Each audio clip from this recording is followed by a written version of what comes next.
Well, good morning. Recently, I was in our community, we had a sort of a dedication and ribbon cutting for an exciting new thing for us, which is, of course, a new highway overpass. And I want to thank the city of Seattle for illustrating my talk this morning about infrastructure. Now, I actually drive over this or under this overpass many times a week. And I remember when I first encountered it, I was grateful that they elected to include roundabouts at either end. Because before I was a pastor, I was an engineer, and the engineer in me knows the inherent efficiency of the roundabout. Yes. And so I would drive over and I would drive under it, and I would notice it, and I was grateful for it for a while. And then quickly, actually rather quickly, it sort of faded from my mind, and it just became that thing that I occasionally drove over and under and eventually didn't really notice at all. And this is really the truth of infrastructure, right? Like, it's meant to fade into the background. It's meant to be that thing that we eventually and rather quickly learned to take for granted. We don't think about the pipes and everything that's involved to bringing our water to our house. We're just glad it's there. And the only time we tend to notice the infrastructure is when somebody's changing it loudly outside the window, or when it breaks or it no longer functions for us. Otherwise, we just sort of take for granted that this is what it is. This is the way that we do it. This is the way we've always done it. This can be a problem for us because sometimes the roads don't go where we need them to go. Sometimes they take longer than they ought to take, and they consume more of our time and our energy than they should be allowed to be consumed. Inefficiency creeps in over time, and we fail to keep current with what we can do today because we just continue to live with what we've inherited. Every once in a while, we do need to take a step back and look at those really unglamorous, unexciting parts of ministry. Look at our infrastructure and say, does this really still serve us? Is this really where we need to be? Infrastructure really is kind of the unsung hero of modern life, but it is also the kind of unsung hero of the Christian faith. The truth is that I'm going to say something controversial besides my love of roundabouts. And the controversial thing I want to say is that I know every year we come to Pentecost and we celebrate Pentecost as the birth of the church, but I honestly do not believe that Acts chapter 2 is the birth of the church. I think the birth of the church is Acts chapter 1. Because in Acts chapter 1, we're told our purpose. In the last conversation Jesus has with his disciples, he gives them their mission, why they are there, and he says, you will go and you will be my witnesses. You will be my witnesses in Jerusalem, which is the hometown we're all standing in Judea and Samaria and the ends of the earth. We will go to bring Christ's message, Christ's love, Christ's grace, and Christ's peace. We will go to embody that in all of the places that we can, in all of the ways that we can. Jesus says, you will go. You won't stay here. Now, the disciples take a little bit of time to figure this out, and they're not sure Jesus really means it, but when we get to the later chapters in Acts, we find out that they actually bought in, and they do go. And there's a very important reason why they can, and why the disciples can do this in the first century in a way that simply wasn't possible before. And the reason that they can is before Jesus showed up on the scene, another group showed up on the scene, and in fact, an empire showed up on the scene. And that empire brought a lot with it, and some of it was good, and some of it was very not good. Not good. But one of the things that they did bring with them was this technology that they had perfected called paved roads. They were amazing at it. In fact, you can still go and walk on some of these roads 2,000 years later that they built back then.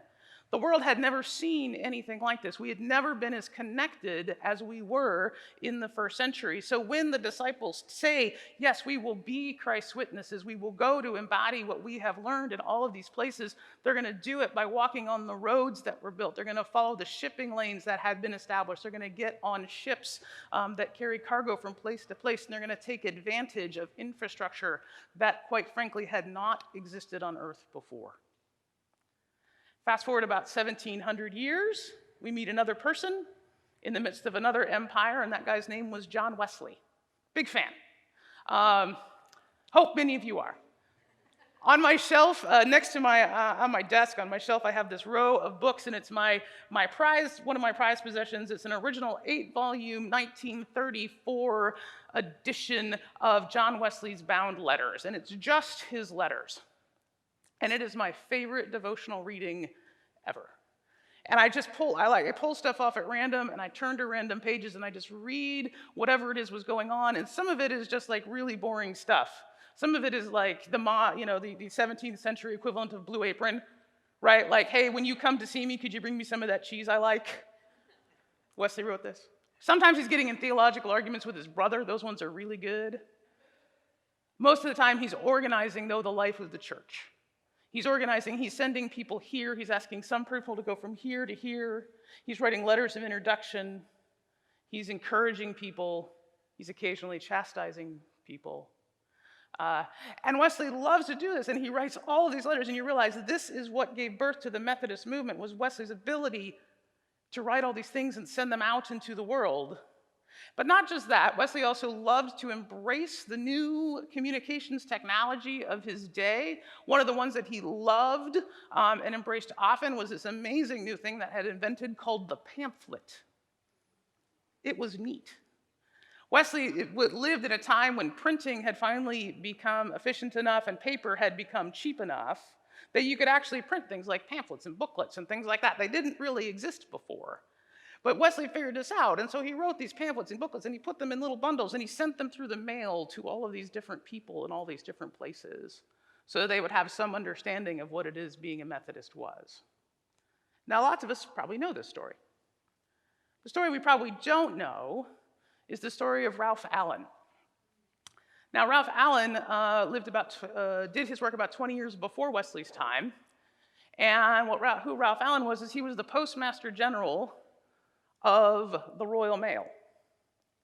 And he is the one who took really a dysfunctional and disheveled system that didn't work all that well and didn't tend to deliver things on time and couldn't deliver things in an inexpensive way and transform it into at least for the 17th century, modern system by standardizing on this own amazing technology of its day called the carriage.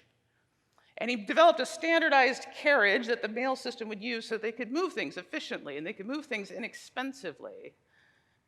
And so by the time Wesley arrives on the scene in the midst of his own empire, he looks around and says, oh, there's this new way of being connected that I can take advantage of. There's this new way of coordinating. There's this new way of communicating. There's this new way of organizing. And Wesley takes full advantage of it to give birth to the Methodist movement that we have today. This spirit would follow us to the United States. One of Cokesbury's first jobs in the U.S. Was to make sure and to distribute architectural plans for new churches. Because as we expanded further and further away, we were expanding away from the architects, and people didn't have access to things like this. So you could write to Cokesbury and you could say, I would like to see a variety of church plans, please. If you ever wonder why our churches all look the same from like Kansas all the way to Utah, this is why. And they realized some of the materials you could get locally, but others you couldn't. So you could also go to Cokesbury and you could order your stained glass windows, because those people weren't always available. And they would come by this new invention that this thing we had come up with called the railroad.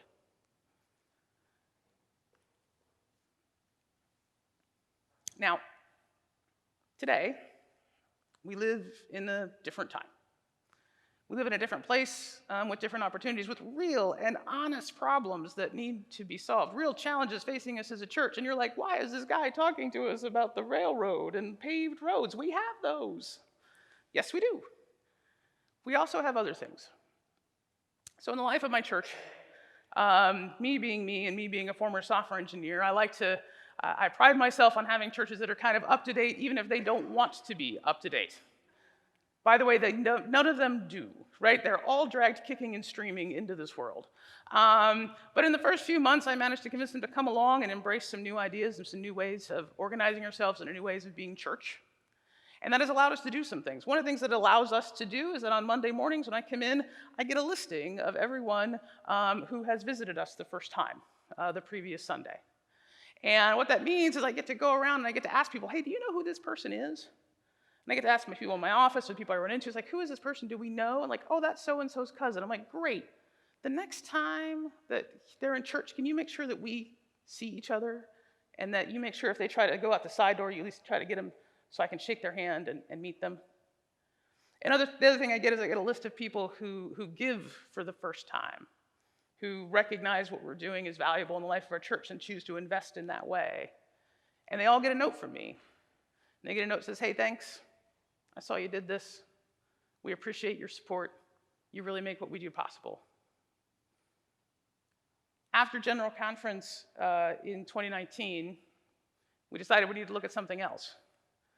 We needed to look at folks who had stopped coming to be with us.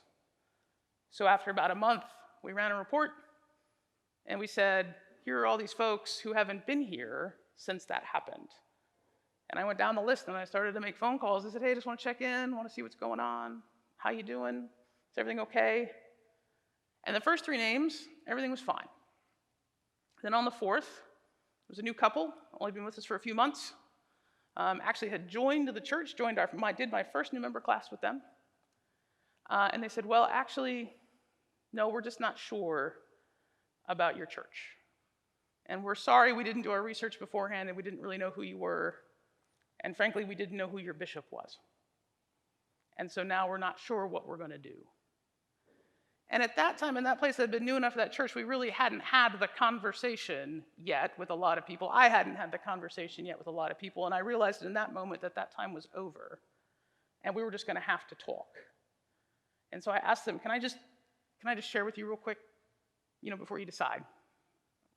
Can I talk to you about just what I know, what my faith tells me? That my faith not only, that my faith in Christ and my reading of Scripture not only allows me to fully embrace my LGBTQ brothers and sisters, but honestly demands it of me. Can I share that with you? And they said, sure. And we had a good chat. And they said, we hadn't really thought about it this much, and we hadn't really thought about it in that way, so we're going to think and pray on this, and we'll let you know.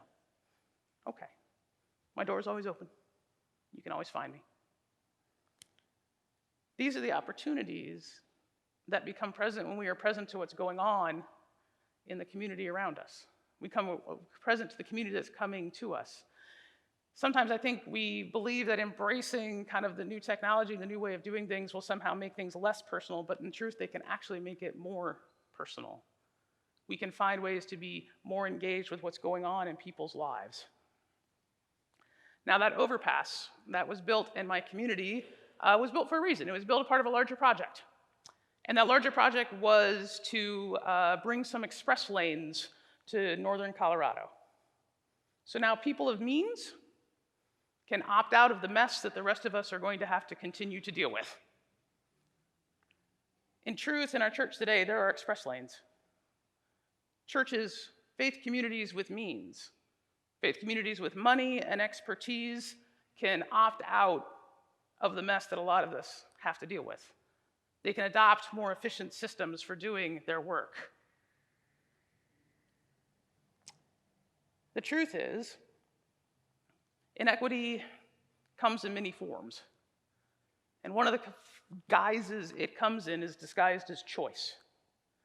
We are told now, oh, you can choose. You can choose which systems you want to use. You can choose what products you want to use. You can choose what kind of tools you want to use. We're not going to tell you what to do.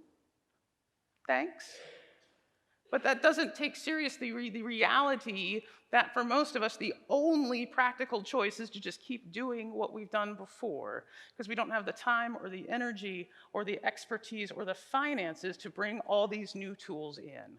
I have to tell you, one of the things that I ran across time and time again as my work as a developer was my heart was breaking for churches that wanted to do new, cool things, pastors who wanted to do new, cool things, who wanted to get out their communities in new ways, and yet just simply lacked the basic resources to do church well and efficiently that would free them up to do it. It hurt my soul as an engineer. The infrastructure was not put into place. And if that infrastructure is going to be in place, and it's going to be in place in a way that everyone gets to take advantage of, then it has to be something that we do together. It can't just me figuring out and you figuring out and you figuring out something else completely different. I don't know what to call that other than, I don't know, maybe connectionalism. We live in a world where the modern empires have already done their work. Comcast, Amazon, Google, they've built out a new infrastructure. The internet exists, cloud computing exists, app stores exist, all this stuff exists. It's just a matter of us making the choice and making the decision to use it to its fullest advantage so that we can continue to be Christ's witnesses in the 21st century. Certain privileged churches, like the one I serve, we can do it on our own. I'd much rather do it together. I'd much rather do it in a way where we all can benefit. I'd much rather do it in a way where the things that I learn and the expertise that I have and the things that my church has experienced can be shared with all of you in much the way that I am learning from the experiences that you have all shared here.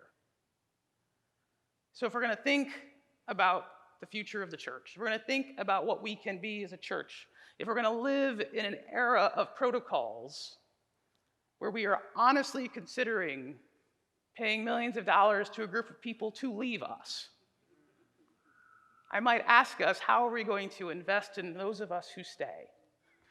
How are we going to invest in the tools and the infrastructure we need so that we can be Christ's total and complete witnesses, using everything that is at our disposal so that more may know of the love and the grace and the peace that we've been trying to share for 2,000 years? Thank you.